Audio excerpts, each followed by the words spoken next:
Welcome, everyone. If you're fascinated by horror stories, by chilling true crime cases, you're in the right place. Today, we're diving into something particularly unsettling. Real-life experiences with roommates. Forget ghosts. These stories are far more terrifying. And just to be clear, these are true accounts, not fiction. They might make you seriously reconsider who you let into your personal space. Our aim here is to tell these stories, these warnings really, in a way that gets under your skin. We're focusing on the creeping dread, the betrayal, the outright horror that happens when that trust is shattered. And it's such a unique kind of vulnerability, isn't it? Sharing your home, your most private space. It puts trust to the ultimate test, especially when someone's true nature is hidden. Exactly. Okay, let's get straight into the first one. We're calling it the Sleepwalking Stalker. This happened back in 2012. The narrator actually felt okay initially because her new roommate, Brandon, mentioned he sometimes sleepwalked. She'd done it as a kid, so it seemed relatable, almost. A false sense of security, perhaps. Yeah, definitely.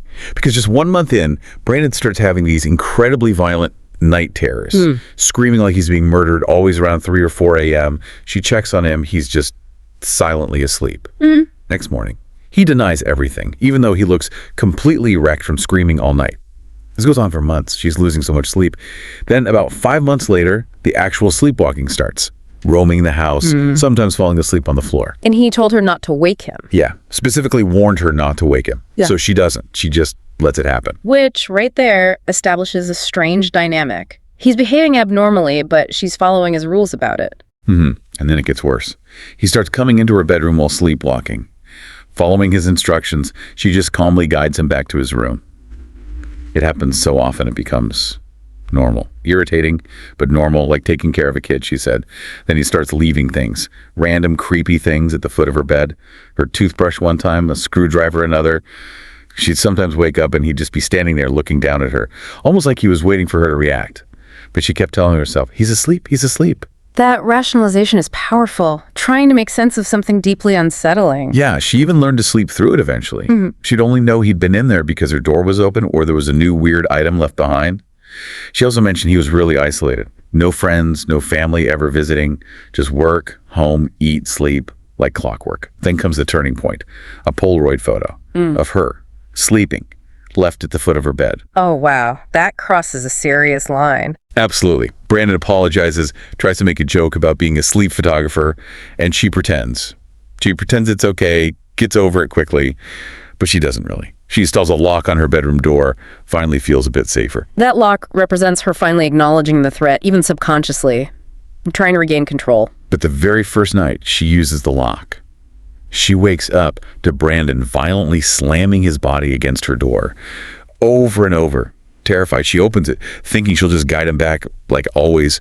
But he pushes past her, gets down on his hands and knees, and pulls this small wooden box out from under her bed. Under her bed, he put it there. Yeah, tough. She watches, frozen as he opens it. Yeah. Inside, more photos of her sleeping, and a 6-inch knife. He grabs the knife, stands over the spot where she normally sleeps, and just starts stabbing the mattress and pillow. Viciously. She screams. Brandon just stops. Wakes up instantly, looks at her, looks at the knife, looks at the shredded bed, then he just silently walks out. The next morning, he was gone. All his stuff, everything, vanished. Never heard from him again. The horrifying realization for her was his sleepwalking self, this subconscious persona, was apparently planning to kill her. Completely different from the guy he seemed to be when awake. It's a chilling reminder, isn't it? How seemingly benign conditions like sleepwalking can mask something truly dangerous. That hidden aspect of human behavior emerging, unpredictably, legally. Truly terrifying. Okay, let's move to the next story. This one is called The Drug Betrayal. Set in LA, 2015. A group of college friends, the narrator, Molly, Jenna, find what they think is the perfect fourth roommate, Dove. She seems great at first, helpful, quiet, sweet. But then Dove gets a new boyfriend, Ty. And he's bad news. Covered in tattoos, smells constantly of weed, just has a terrible attitude. Classic disruptive influence entering the picture. Yeah. Exactly. After Ty's very first visit, they wake up the next morning, and their TV, a vintage stereo system, their microwave, all gone. They confront Dove, and she just admits it, casually. She gave Ty their stuff because, quote, he needed it. Sees nothing wrong with it, gets angry when they yell at her. Wow, zero remorse. A huge red flag right there about her judgment and priorities. Right. She promises to replace everything, but spoiler alert, she never does. They make her promise Ty can't come over anymore. She agrees. A week later, She walks in holding Ty's hand, completely ignoring their protests, and Ty just helps himself to everything in their fridge. So the promises meant nothing. The situation is clearly spiraling. They soon figure out Kai has gotten Dove hooked on pills. He's her dealer. They watch her just deteriorate over months. It gets so bad they have to move all their valuables into their bedrooms and lock the doors because Kai and his druggy friends are constantly over. They try reasoning with Dove, but it's useless.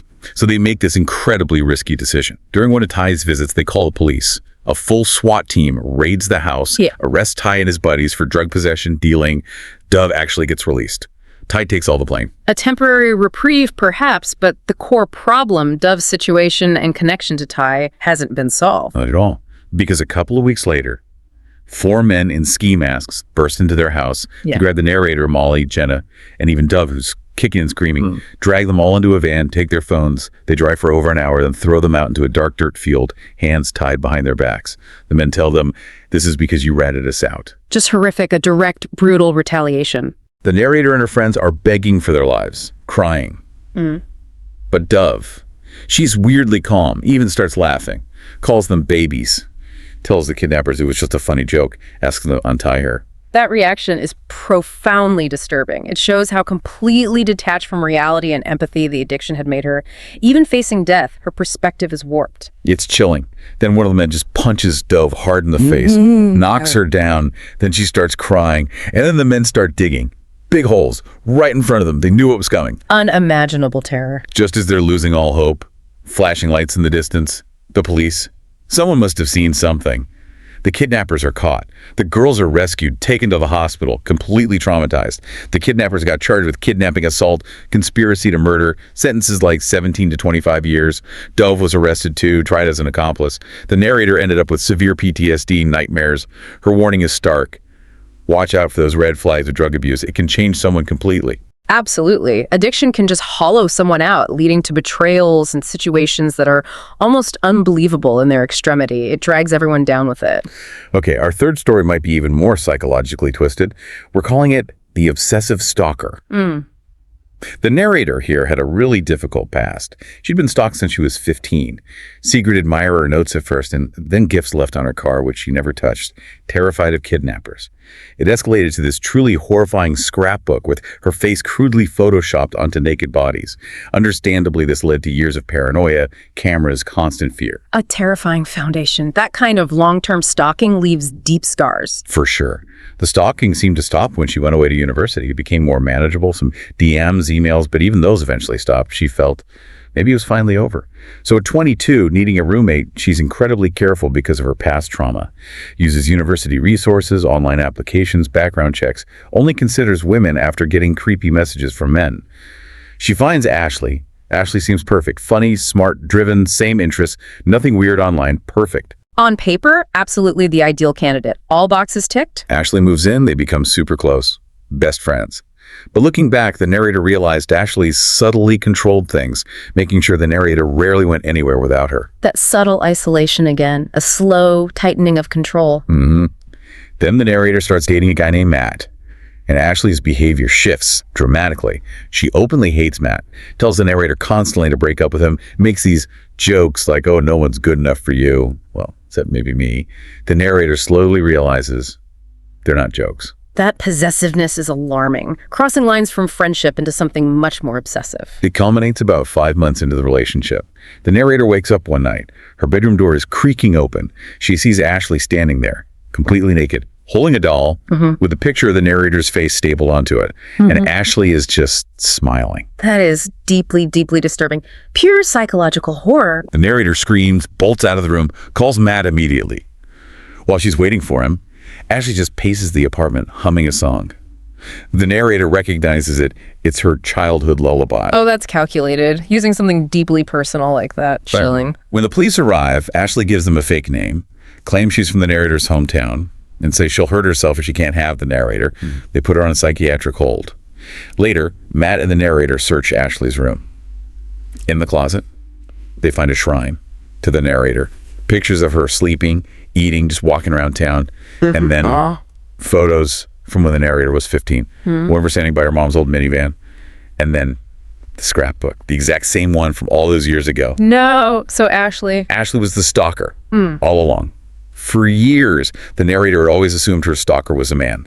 The realization was gut-wrenching. She'd invited her tormentor into her home, into her life, thought she was her best friend. That level of long-term deception and obsession, it's almost beyond comprehension. Hiding in plain sight, meticulously planning, waiting.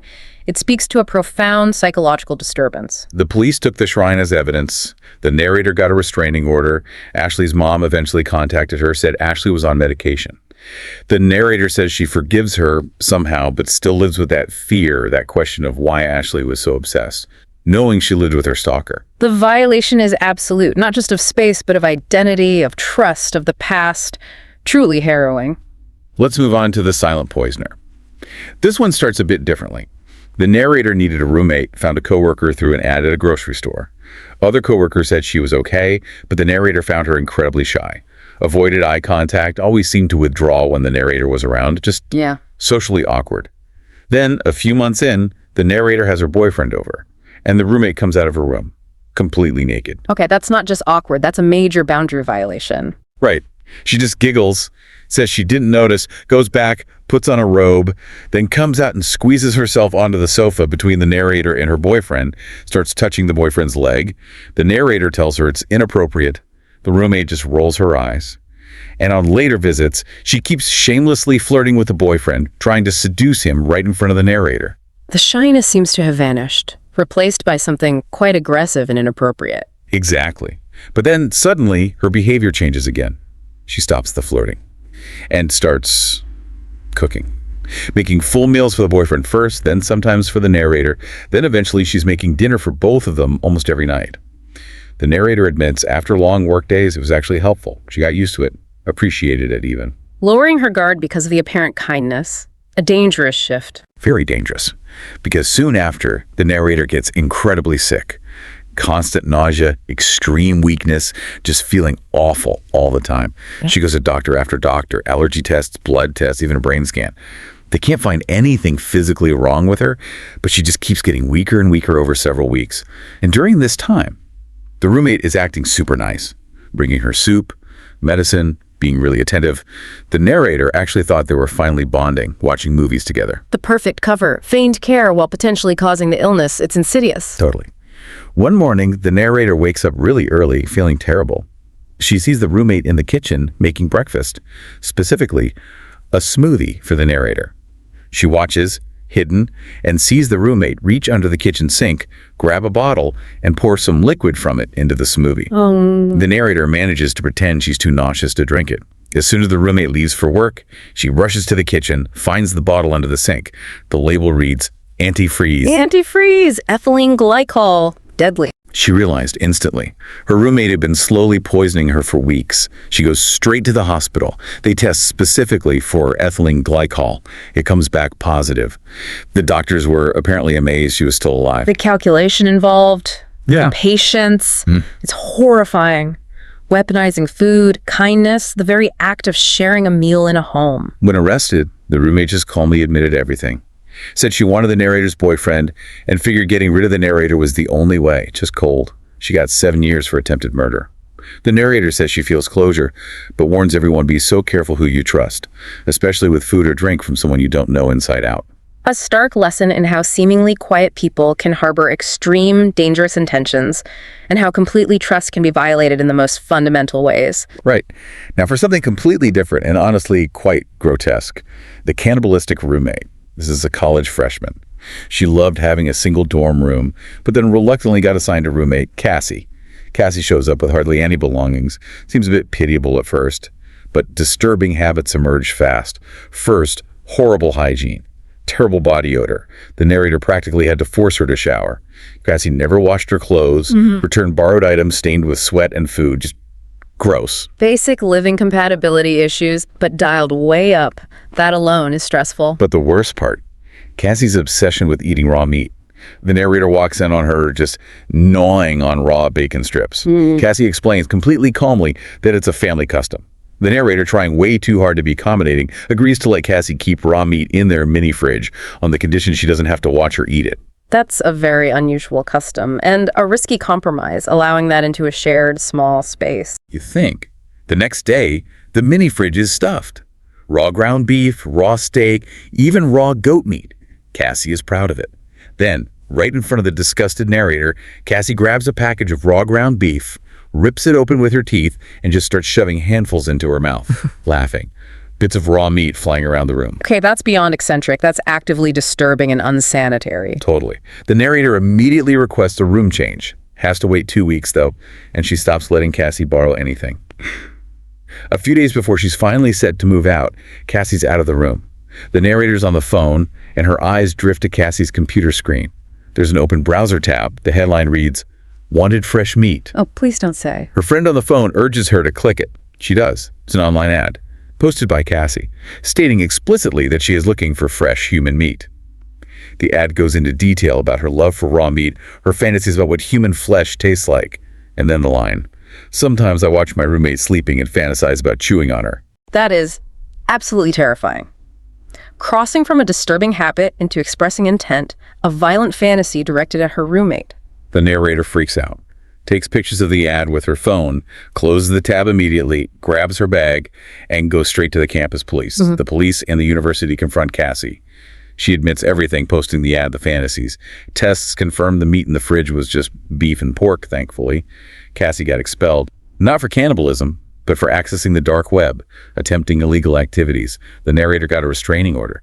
She mentions people comparing Cassie to Armin Mewes, the German cannibal. The whole experience left her deeply traumatized, understandably, living with someone fantasizing about that. It shows how fixations can escalate to truly horrific places, blurring fantasy and potential reality. The psychological impact of discovering that proximity to such thoughts is immense. Unbelievable. Okay, story number 6 takes a different turn. The threat isn't human, but animal. The aggressive dogs. The narrator actually loved dogs, but moved in with a friend who owned 4 large, very aggressive German shepherds. The friend was clear from the start. Do not interact with these dogs. They freak out around anyone but him. So the narrator lives with this constant low-level fear, but is mostly relieved the roommate keeps him contained, usually in the huge backyard. A precarious situation, relying entirely on the owner's control over known aggressive animals. Exactly. One summer, the roommate and his girlfriend go away for several nights. They leave the dogs in the backyard, set up automatic feeders and water, assure the narrator they'll be fine, out of her way. She feels relatively safe knowing they're outside. She comes home from work one evening, and the sliding glass door to the backyard is shattered. Glass everywhere. Turns out strong winds had knocked down a tree branch, breaking the door. Then she hears it, growling, behind her. Oh no, they're inside. They're inside the house. She doesn't even think. Just sprints upstairs, slams her bedroom door shut. Then the horrible realization, her phone is still in her car. She's trapped, no way to call for help. The dogs start attacking her door, slamming against it, scratching, gnawing. She hears the wood splintering. She retreats into the ensuite bathroom, locks that door too, just listening in absolute terror as the dogs literally tear her bedroom door apart. Turning the home into a terrifying cage, the known danger suddenly immediate and inescapable. Her bedroom door finally crashes open. The dogs barge in, growling, barking ferociously. She's convinced they're going to rip her apart. Yeah. Desperate, she sees a small, high rectangular window above the bathroom sink. She manages to climb out onto the roof. Once she's out there, the adrenaline starts to fade and she realizes she's bleeding. Badly. A severe bite wound on her left calf. She must have got nipped during the escape. She wraps it with a flannel shirt she had. Stranded, injured, and still trapped. Horrifying. She's stuck on that roof for days, can't jump down, the dogs are patrolling below, can't get her keys, they're inside the house with the dogs. She survives by drinking water from an outdoor spigot she could reach. At night, she hears the dogs moving around inside the house, searching. Finally, Monday morning comes. The roommate returns home from his trip, finds her on the roof, helps her down. He begs her not to report it, but with the bite wound, the sheer viciousness, she felt she had no choice. Animal control gets involved. The dogs are impounded, evaluated, and ultimately humanely euthanized due to their aggression. The roommate blames her, of course, but she feels she might have saved someone else from being attacked. The whole thing left her traumatized with a lasting fear of dogs. It really highlights the unpredictability of animals, especially under stress or when usual routines break down. A known risk escalating into a life or death ordeal, all within the supposed safety of home. Absolutely chilling. Okay, number 7, the impersonator. This involves Kendra, an 18-year-old classmate of the narrator. Kendra had a rough home life, parents always fighting. The narrator's mom, a teacher, felt sorry for Kendra and offered her a place to stay, meaning Kendra would move into the narrator's bedroom. The narrator wasn't thrilled, had to move her furniture out. An act of kindness from the mother, but immediately disrupting the narrator's personal space. Setting a stage, perhaps? You could say that. Kendra starts showing really weird behaviors almost immediately, spending hours just smiling at herself in the mirror like she was practicing, having full-blown conversations with herself in the bathroom. And she clearly disliked the narrator, ignored her, got angry if the narrator spent time with her own mom without Kendra present. Major jealousy vibes. Possessiveness again, and unsettlingly performative behavior. And then the copying started. Kendra had dyed her hair the exact same color as the narrator's, even took a photo of the narrator to the hairdresser to match it perfectly. Started mimicking her voice, started wearing the narrator's clothes without asking. The narrator kept telling her mom how creepy this was, but the mom just brushed it off. Be nice, she'd say. She's had a hard life. That dismissal is crucial. It invalidates the narrator's feelings and allows the disturbing behavior to escalate unchecked. Totally. The narrator starts feeling terrified in her own house. Yeah. She'd wake up in the middle of the night and Kendra would just be standing at the foot of her bed, staring, smirking when the narrator looked scared. It got so bad, the narrator started sleeping on the living room sofa instead, only to wake up and find Kendra sitting in an armchair across the room, just watching her sleep, laughing when the narrator woke up startled. Mom still denied anything was seriously wrong. This is psychological torture. Constant surveillance, boundary violation designed to unsettle and control. Desperate for her mom to believe her, the narrator decides to secretly record Kendra one night using her phone in the living room. The next morning, she watches the footage. It's chilling. Kendra comes downstairs silently, watches the narrator sleep for about 30 minutes, then sits in the armchair watching for another hour. Then she goes to the kitchen, comes back holding a large kitchen knife. She walks over to the sleeping narrator, bends down close, whispers something indistinguishable. Then she raises the knife high above her head like she's going to stab down, but stops just inches from the narrator's face. My goodness, that's premeditated threat. And then Kendra looks directly into the phone camera, calmly says, "You actually thought I didn't know that was there? I know everything that happens in this house, remember that." And then she reaches out and turns off the recording. The awareness, the manipulation, it's beyond stalking. It's a terrifying display of control and malice directed at both the narrator and the recording device itself. A complete breakdown of identity and safety. The narrator sees this and just panics, runs upstairs to wake her mom, tell her everything. But as she reaches the top of the stairs, Kendra ambushes her, hits her hard in the chest with a wooden baseball bat. Kendra drags the stunned narrator into her room, ties her to a desk chair with rope, and then she explains her motive. She tells the narrator she doesn't deserve her life or loving family. So Kendra's going to take it. She's going to become the narrator. She drags the narrator, still tied to the chair, into the closet, shuts the door. Then Kendra puts on the narrator's clothes, does her hair exactly the same way. The complete psychotic break, attempting literal identity theft through violence. Just then, the mom comes home, calls out the narrator's name. The narrator screams for help from the closet. Kendra hisses at her to shut up or she'll hurt the mom. Kendra goes out to meet the mom, mimicking the narrator's voice, her mannerisms, says, "But mommy, it is me." The mom instantly realizes something is terribly wrong, but she plays along smartly. Says, "Oh, okay, honey, let me go make us some tea." Leaves the room and immediately calls the police. Quick thinking under extreme duress. The police arrive quickly, arrest Kendra. The mom unties the narrator, apologizing over and over for not believing her. Kendra was deemed mentally unfit to stand trial, sent to a psychiatric facility for at least 3 years. The narrator, incredibly, says she feels some sorrow for Kendra, blaming her terrible upbringing. Years later, Kendra sent a letter from the facility apologizing, saying she was on medication. The narrator says she forgave her, but admits a part of her is still scared for when Kendra eventually gets released. An extreme case of psychological disturbance, identity dissolution, and violence. The violation of self, safety, and family trust is just profound. Okay, our last story for today, and it's something else.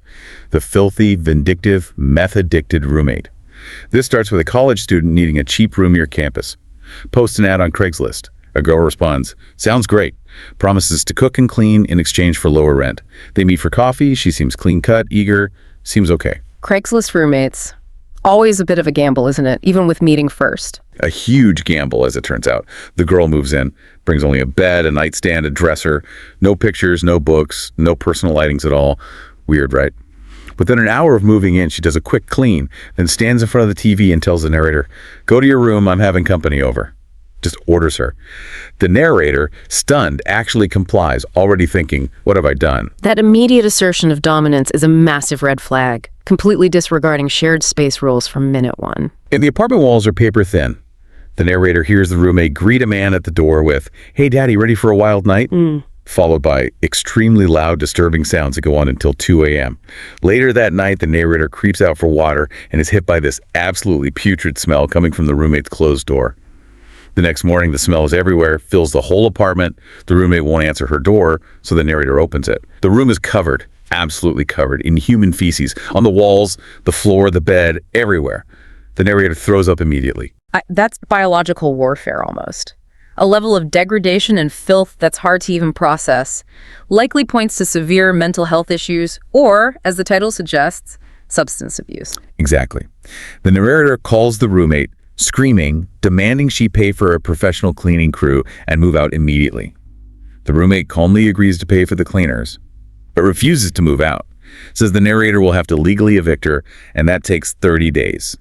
And then she adds, chillingly, "Because you've decided we can't work this out, I'm going to make the next 30 days of your life in this apartment a living hell." A declaration of war. And given the feces incident, the potential for hell seems terrifyingly real. Oh, she made good on her promise. The next 30 days were pure torment, constantly bringing random sketchy men over. Some of them stole the narrator's things, cooking huge, elaborate meals and leaving the kitchen looking like a bomb hit it. Filth everywhere, deliberately leaving used tampons and pads lying around the apartment. One day, she brings home garbage bags, like 50 of them, full of rotting, festering garbage, fills the living room with them. The stench was unbearable. The police came, but only made her remove them because it was a health hazard. Just relentless, calculated acts designed to make the living space uninhabitable. Psychological warfare through filth and disruption. During the final week, the men weren't just confined to her room anymore. They were using the living room, leaving, stains and smells. It was vile. Then the roommate just stopped using the bathroom entirely. Started defecating on the floor outside her room, would laugh hysterically when the narrator screamed, finding it. She even brought over a friend who supposedly practiced devil worship to put a curse on the building. Just absolute chaos. This is extreme behavior, indicative of someone completely detached from societal norms, likely fueled by severe addiction. Methamphetamine abuse can certainly cause this kind of paranoia, aggression, and utter disregard for hygiene and consequences. On the very last day, move-out day, as the roommate is leaving, she turns and spits right in the narrator's face, laughing about all the damage she caused. The apartment needed a full week of deep, professional, hazardous cleaning. Property management even asked the narrator if she'd secretly kept a dog, the state was so bad. The narrator had to get a second job just so she could afford to live alone, swearing off roommates forever. She later heard the roommate got arrested for meth possession. It finally clicked, explaining the bizarre, destructive tornado she'd lived through. She moved back home eventually, completely scarred by what she called the worst month of my life. Her final advice: if you do need a roommate, choose someone who's not secretly addicted to meth.